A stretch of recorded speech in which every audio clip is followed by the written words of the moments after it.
Well, hi guys, I'm Ed. This is Backroad Hero.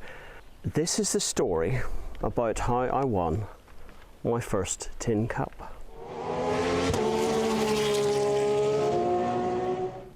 I recorded another intro yesterday before we headed out to the track, but I think this one's a bit more appropriate. Third in Class C, Road Sports 750 Motor Club. This is the next morning. Pardon the change in the weather, but this is how I did it. We are race 5 at the moment. I've got a racing channel as well, E46 Racer, or at E46 Racer and all the social media. So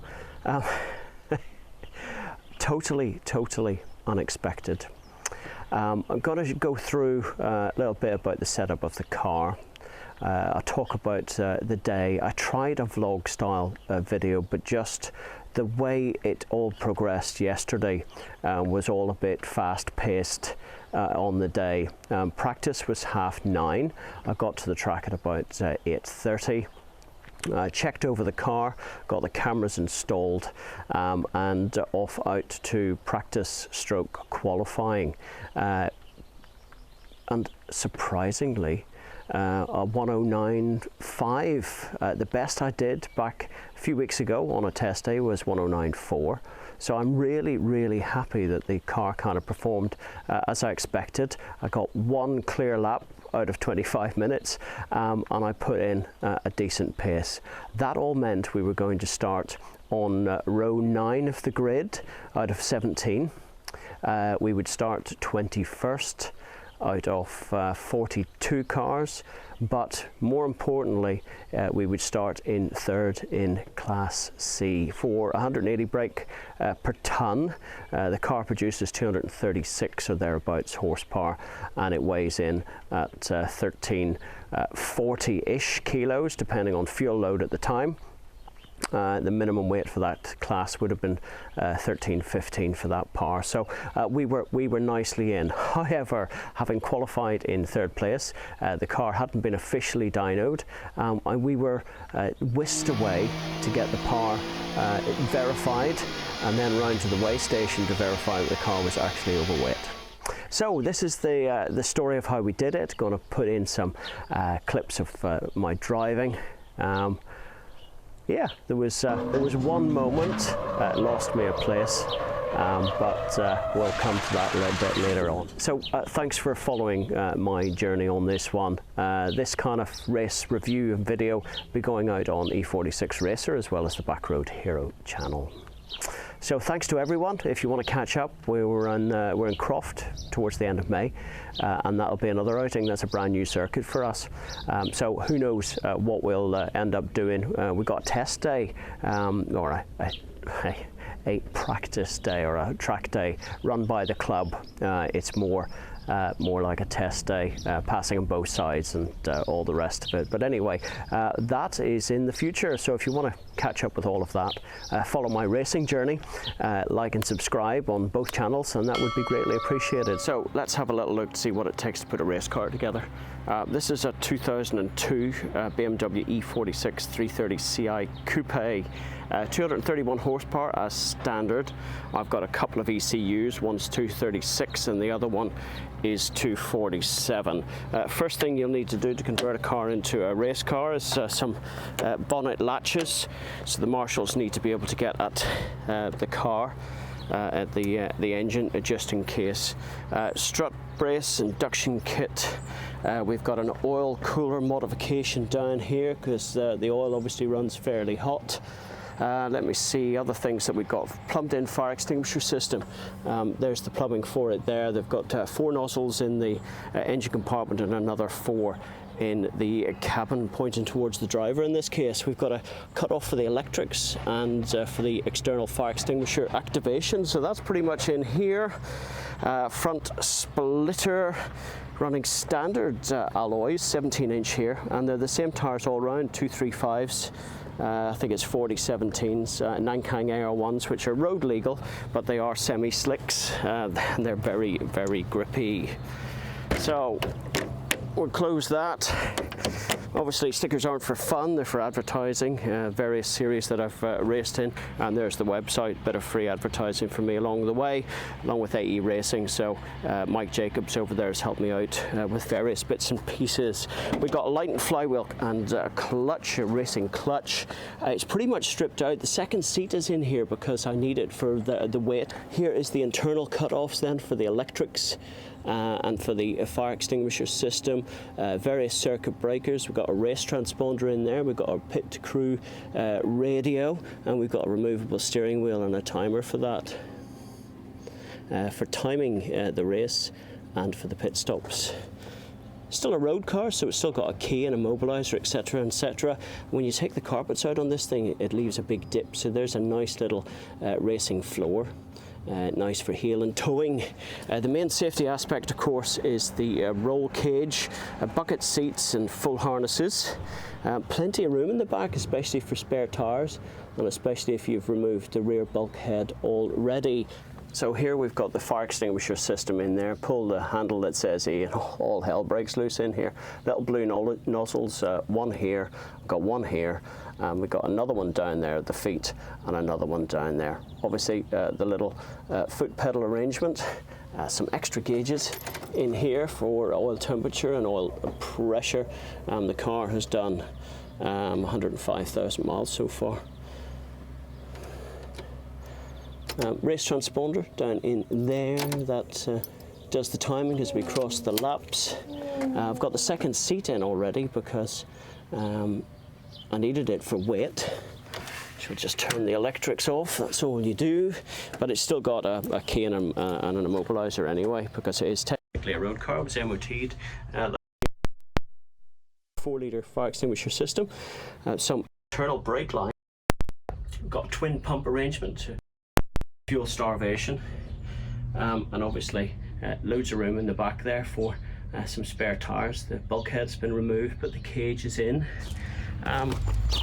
Here we've got obviously the 17-inch rims, big old spoiler. I've got it set at its minimum setting because I don't really need all the downforce, and being a fairly, I say, moderately powered car, it doesn't need all of that. It zaps the top speed. So there's Class C in 2 different series. There's the novice sticker. 6 races you need before you can pull that off. And a 3-inch pipe. That can be silenced down or it can be a full bore. So it's 90 something decibels, I think, in quiet mode, and obviously pushing the limits when it's a full 3-inch pipe. Fully lagged front to rear. Ride height is down ride height is down to a minimum of 50mm clearance at the lowest point. That's a drive-by test that they may do at scrutineering. And it's got coilover suspension all around, front and back, and the rear internal springs have been removed in favour of a coilover arrangement. That's from Gas Shocks, Gas Gold. Small sponsorship from Demon Tweaks, 10% if you register with them, and that's available to pretty much any other racer. Some cheap M3 knockoff mirrors, because literally they get damaged really easy, and they're about 30 quid, and they save some sort of weight. So there you go, a very quick run around the car. I'm having fun. It's not just a matter of sticking a cage in it and an extinguisher and a seat and a harness and going racing. To be fairly competitive, you need to have a few other bits and pieces, oil cooler for the longevity of the engine, and all the rest of it. So it's still got the lights, it's still got xenons. I could make it a lot lighter. It's still full metal in this car, but for the class that I'm racing it in, I'm really pushing the class limits with the horsepower. BMW CCR, the Car Club Racing, and as well the 750 Motor Club Road Sports, which is mini endurance racing. Having fun. There you go, from one BMW to the other. Look at that, isn't that a sight? The old 7. So there you go, very quick run around. I hope you've enjoyed the video. It gives you some sort of insight of what the car is all about. Let's get straight into qualifying. We'll see what my fastest lap is, try and get some data onto the screen as well, because we log all of that. It all takes a bit of processing. So thanks very much.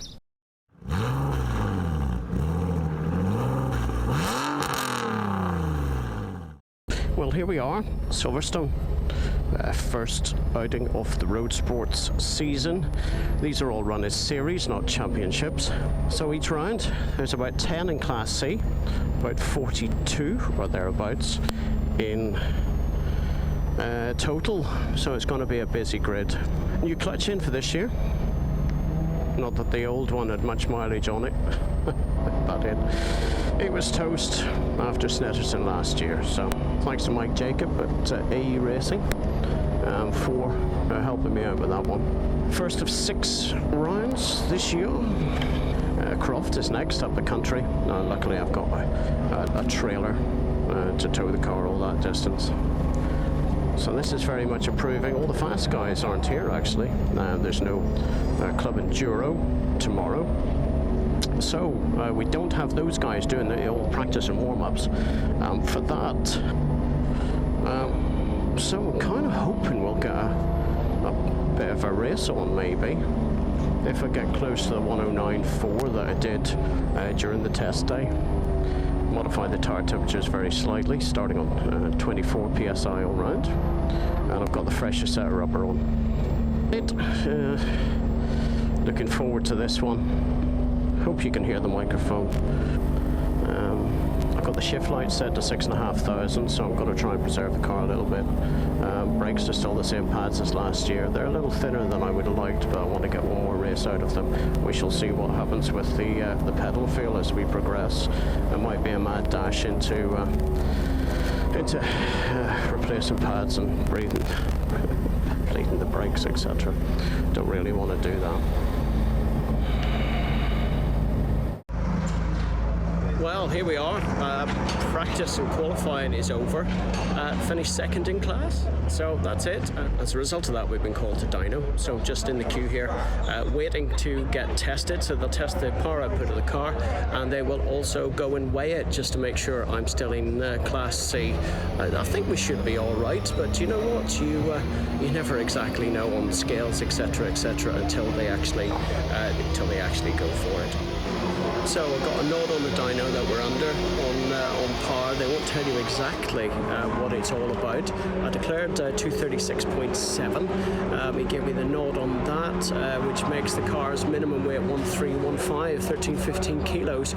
Went over to the weigh-in area, and she's weighing 1342 with 3/4 of a tank of fuel. So I'm going to have to do a bit of mathematics, figure out whether we can finish the race without the ballast or not. Of course, I've got 10 kilos in there as a bit of a buffer that I took out last night, so we're a bit tighter than we would have been.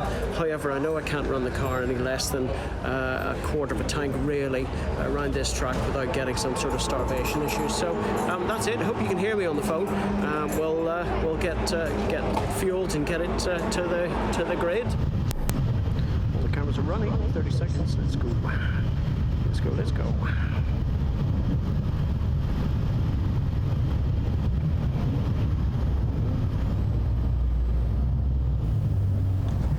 So here we are. It's race time.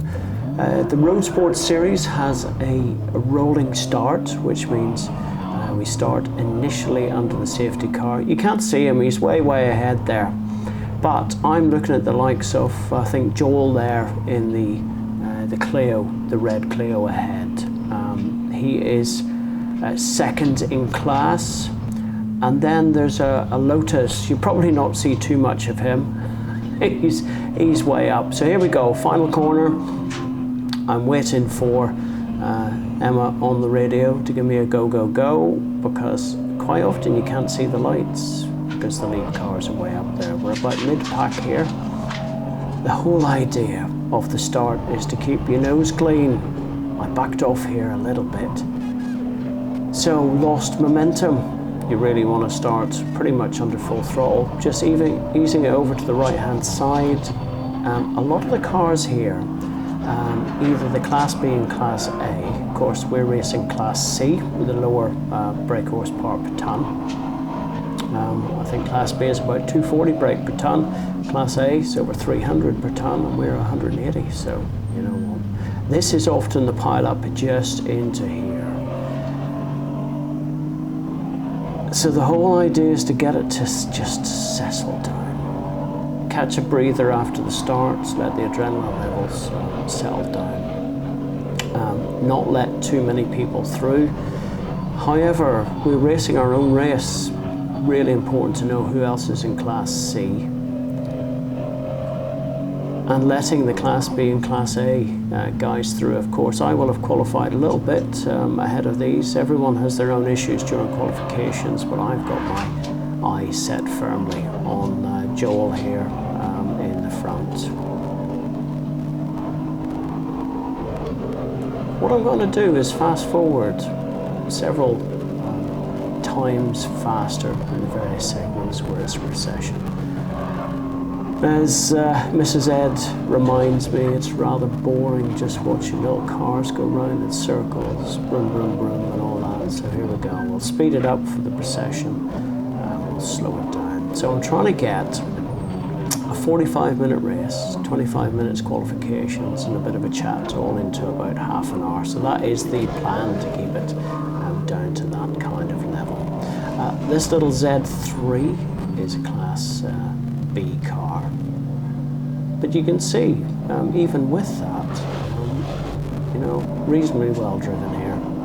I can keep pace with a few of those guys. So having a Class C car makes it a little bit different. You've got a beady eye in the rear view mirror, as well as trying to keep the race on and keep other Class C cars from overtaking. But being reasonably courteous with the guys behind the faster cars. Would hope at this point, with kind of 4 laps in, we're now starting to settle down. The pit window opens at 15 minutes and it closes at 30, and we've got 2. So there's that Ginetta, more of that later on. He sails through. I can't quite believe that he's a Class C car at this point in time. It's phenomenally quick. Just look at the way it accelerates way on down the straight here. And he's gone. I can't catch him at all. And even Joel there in Clio, he's struggling, but it's quite obvious that we're doing our best. So can sometimes be a little bit of a procession. Sometimes you can use the slower cars. There's a Class D car that might actually be Ivan Mayer's. I'm not quite sure. He's changed to a 325 Ti this year from a Mark II MX-5. So he's a Club Enduro guy. And again, just trying to keep it all together. Oh dear. There is another 330. I've been trying to hold him off for the last few laps. That's a fresh build, a really nice car. I chat with the owner of that, and he's doing really well. So he's happy with that. More of that to come. I'm going to try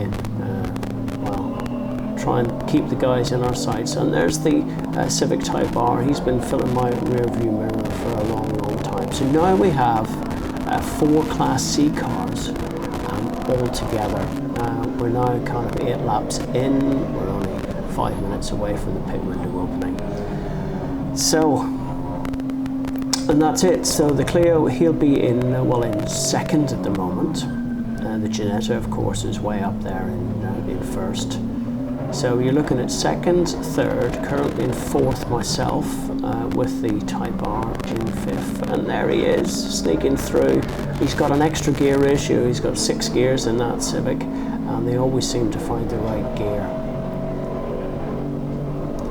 Managed to carry the speed through, and of course, where the 330 excels is on the brakes. I've still got ABS. I've got these DS111 Ferodo pads in there, and I just stand on them when necessary, let the ABS do the stuff. This is crazy Z3 again. He went off a few times. Yeah, hey, it is what it is. So again, he's a bit lighter than me. He's on the right-hand side, and I managed to outbrake him into T1.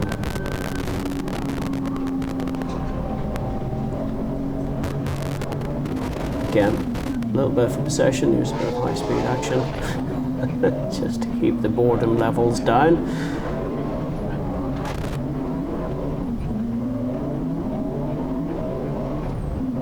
So I reckon I'm running in fourth at this point. Yeah, so am I. I'm looking for a nice clean pit stop. Need to know when the window's open. Of course, it's on a board, but we have the in-car radio, and it's always nice to hear We got towards 15 minutes. from them as to where we're going. Is the garage clear? I'm trying to plan that. Ideally, we'd like to pit towards the tail end of that 15-minute window. Of course, if a safety car comes out, then we'll kind of all dive in there and make the most of that opportunity, because 1 minute stopped under the pace car. For everyone else, they're travelling that little bit less of a distance than you would be under full race pace. So again, bypassing the boring stuff, letting the Class B and Class A cars through.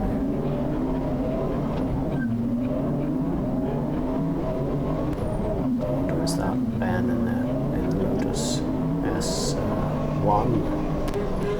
He ended up actually winning Class C. So well done from him. That's a fresh build. And of course, here we are dicing. There's a Class D car on the left, Class A car on the right, the eventual winner. Passing through again, probably for the second time at this stage. The pace of these cars, especially those M3s, running at sort of 340, 350 brake, you just can't touch them. Okay, is the pits open yet? Do you know?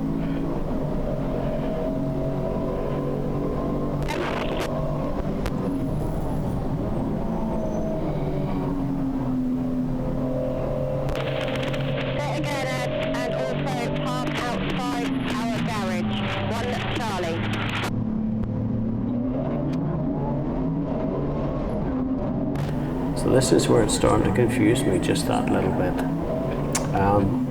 We initially agreed that I would stop at the very end of the pits.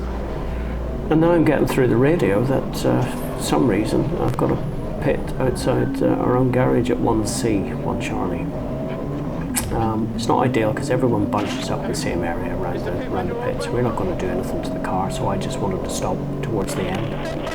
All I needed to know is that it was free and all the rest of it, but some sort of confusion. I spoke to the marshallers and they said, no, we've got to stop outside the garage. It's actually not the case.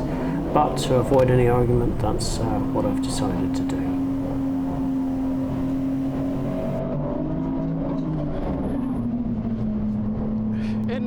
In next time.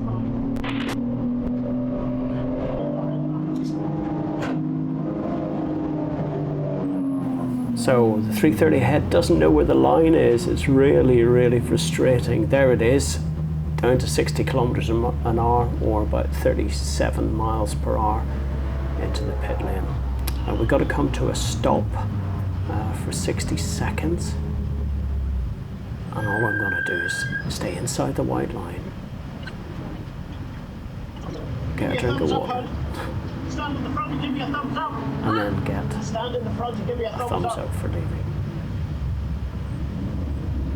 20 seconds. 10 seconds. 5, 4, 3, 2, 1, go.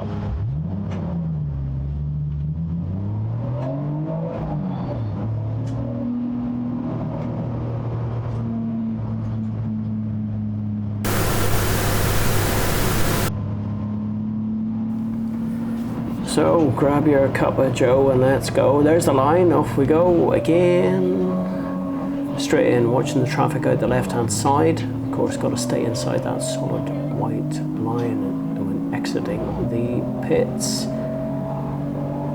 But there it is, now I can get onto the racing line and straight in and out.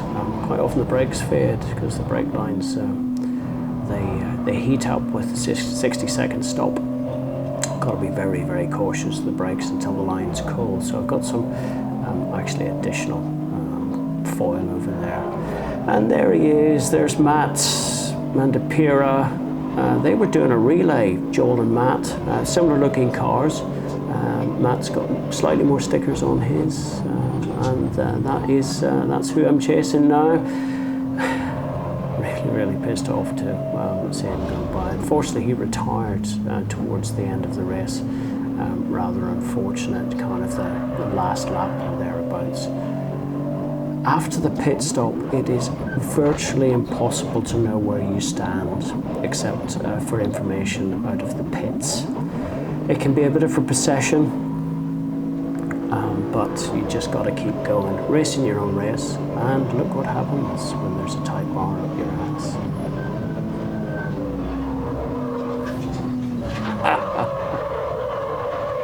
And there he goes, along with that little MX-5. Luckily I kept the engine running. Got it into first and got going. What a disappointment. I think I just got distracted passing the MX-5, the slower car, lapping him. Being offline didn't help either. And there I go, overtaking him again. That was the class winner for Class D. So,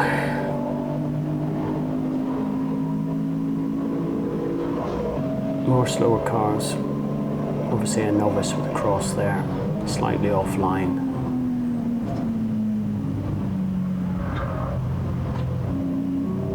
So not a huge amount of action anymore towards the end of the race. Cutting through again. And that is a Class A. Really difficult to know. He's got the novice cross on there, so you know what, well done to him for getting through there and doing really well. But it looks just like that Class C 330 CI. Really difficult to know, but quite obviously he's got the pace going. And here we go. So that's the 330 that was in front of me previously. I've managed just to nip by. Retaking a place, and that was a bit of a sigh of relief, but never did manage to get by the Type R.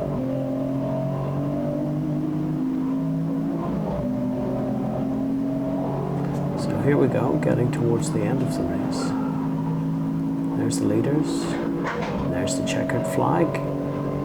So they took me on the last corner, which means I finished kind of early, as it were, because as soon as that occurs, they'll look at the previous lap and they'll assign.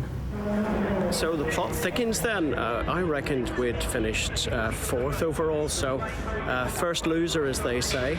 We're just at the awards ceremony, and there's a rumour floating around that the Ginetta was well over par for Class C. So that means things may well be bumped up one place, and it could be my first ever podium. So we'll have to wait and see. Well, can you spot the silverware then? There it is, due to an adjustment of rules. What I suspected obviously was true. We finished third. What a result. So it just happens that way sometimes. An adjustment. I believe the Ginetta that finished first was well over his horsepower for Class C. Some rumour had it was over 100 brake per tonne out. Any wonder he was so quick. But anyway, it doesn't matter. A result is a result. First podium for the E46 racer, and hopefully many more.